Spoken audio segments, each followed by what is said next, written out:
Early in the morning, the phone rang for Emma. She quietly got up, walked into the kitchen, and spoke to someone for a long time. The morning call broke the silence. David waited for his wife to return to the room, wondering what she would say. But she didn't come back right away. Concerned by her absence, he got up and walked toward the kitchen. Emma was sitting at the table, staring at a single point. Her eyes were wet with tears. "Emma, what's wrong?" David asked anxiously. "Mom is sick. She keeps talking about me. She wants me to be there with her." "Then you need to go. Don't worry, darling." "Yes, of course. It's the only way." David hugged his wife. "It'll be okay, sweetheart." They were both in their late 40s. David had been working as a bus driver for the city for several years. Emma didn't have a steady job. The thing was, her mother had been ill often, and she had to go take care of her. She had to quit one job and then find another when she returned. She would be gone for a month or two, and employers didn't like her long absences. They lived in a rented apartment. Finding a well-paid job in their small town was difficult, so they had moved to the capital. Their only son had graduated from university in Boston and decided to stay there. Emma had two sisters and a brother. Her mother lived in a small, cozy house in the same yard as her brother, who had built a one-story house with an attic. When Emma and her sisters came to visit, her mother would start complaining about being alone, that no one cared about her, and one of them would always take her in. Emma was the oldest. Whenever their mother felt unwell, she would call Emma first because she would cry and ask to be told by her beloved daughter. Once their mother felt better, Emma would leave, but always with a heavy heart. Her mother would reproach her, saying that she was an ungrateful daughter and was abandoning her. This time, everything seemed to follow the same old routine, but it appeared that things were different, at least at first. The cause of her mother's illness was unclear. She kept saying she felt unwell, lamenting that no one cared for her. An ambulance was called, and she was taken to the hospital with suspected heart failure. Emma's sisters, Grace and Diana, went to visit their mother at the hospital. They spoke to the doctor, who told them that their mother's heart was healthy and her appetite was fine. However, she was making everyone's life miserable, trying to boss around the entire hospital staff, telling them how they should work. She had become selfish in her old age. She needed a different specialist, not a cardiologist. She was discharged and sent home. Her mother began saying that only Emma's visit could cure her. A week after Emma arrived, her mother started acting as if she were perfectly fine. One morning, she got up early, started moving around, and after breakfast, announced that she was going to Emma's house. This took everyone by surprise. Emma lived almost on the outskirts of the city, in a small village. The house wasn't inhabited all the time, only when Emma and David came for their vacation. The house needed some cleaning, but her mother didn't want to listen to anyone. While Emma and her sisters cleaned the house, their mother sat outside on an old wooden chair, resting her wrinkled hands on a homemade cane and smiling at the warm sun. The month had passed since Emma had gone home. David kept calling, asking when she would return to New York, saying he couldn't bear being alone. But she had no answer for him and asked him to wait. Each day, her mother seemed to look better, a fact that didn't go unnoticed by friends and relatives visiting Emma. The same couldn't be said about Emma herself. She had grown thinner and more nervous. Her husband couldn't understand why she wouldn't return, and their phone conversations turned into arguments. When David finally came home for a short leave and saw that his mother-in-law was doing well, he insisted that his wife come back with him. Leaving her mother alone in her home was out of the question for Emma. Her mother refused to move in with Emma or any of her other daughters. Eventually, David left on his own. This became their routine for almost a year. During this time, David stopped calling his wife and pestering her to return. He was an attractive man and never short on attention from women.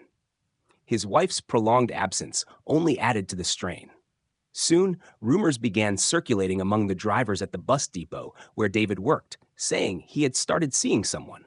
One day, Emma's brother Richard ran into an old acquaintance who worked with David at the depot. They struck up a conversation, and Richard learned that David had moved in with a single dispatcher from the depot. "What did you expect, brother?" the man told a surprised Richard. "Do you think it's easy for him to fend for himself? Cooking, laundry, no warmth, no tenderness. I would have done the same long ago. That evening, Richard didn't share what he had learned with Emma to spare her feelings, but he did tell their mother. Mom, Emma has a husband. He's not going to wait forever. If this goes on, he'll find someone else. You need to come home. Emma needs to leave, he urged. Let him then. Emma won't be alone for long. She's a beauty, their mother retorted. No, son, I'm not going anywhere. I want to stay with Emma.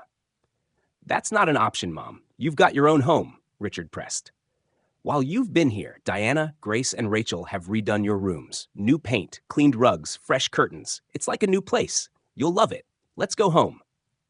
But their mother stood her ground. I'm staying here. If Emma wants to leave, let her. But I'm not going anywhere. Her voice became plaintive, and she looked at her eldest daughter with watery eyes. Emma's heart ached.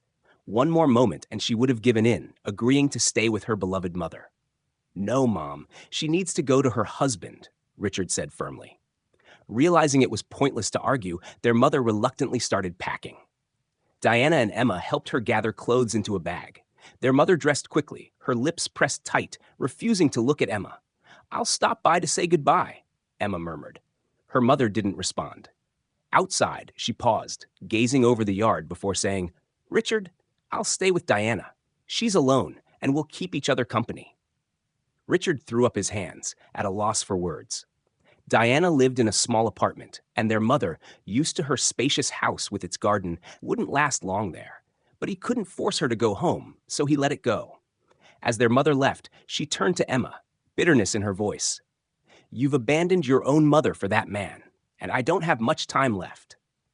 Emma left for New York with a heavy heart, unable to forget her mother's words. Once she returned, a harsh reality awaited her. During her absence, David had started a new life. The woman he lived with had given birth to his daughter. Emma exploded in anger, accusing him of cruelty and betrayal, but David cut her off. You brought this on yourself, he said sharply. Have I ever cheated on you in all these years? No. And I wouldn't have now if you hadn't left me alone. I called you, begged you to come back, told you I was miserable without you, but you stayed with your mother. I'm a man, Emma. I need someone by my side, someone to care for me, to love me. That's why I'm with Sophia. That's my child, and I won't abandon her. You'll have to accept this. We'll keep living as we always have, but I will be part of my daughter's life. Emma realized she had pushed David into another woman's arms. What else could she do but accept it? Still, the situation weighed on her heavily. She often traveled back to Boston to visit her mother, sometimes staying for months at a time. David grew tired of her frequent absences. One day, as Emma packed for yet another trip, David said he was leaving her. He refused to continue paying for an apartment that sat empty while he stayed elsewhere during her absences. That was the end of their marriage. Emma took up a job that required long shifts away from home.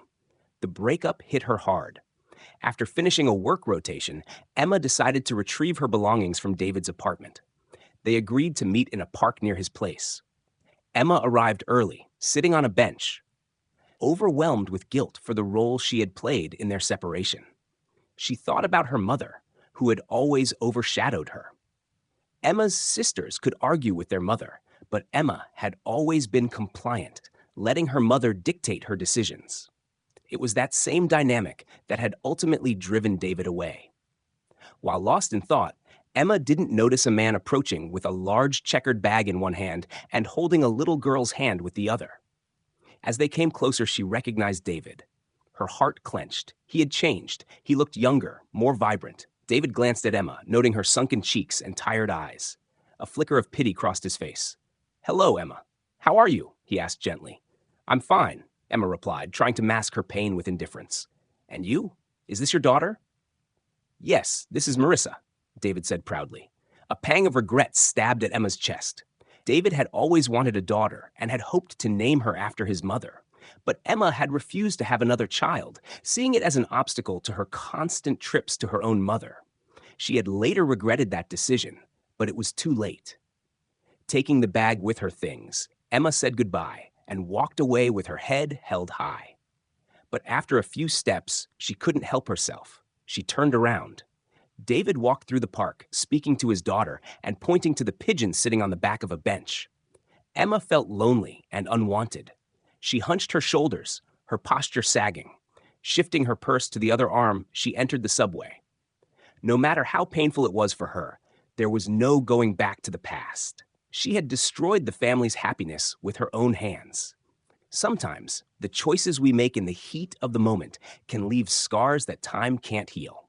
True happiness is built on trust and understanding, and once broken, it may never fully return. That's how the story ends, friends. Join the conversation below and share your thoughts on this story. If you found it captivating, share the link with your friends.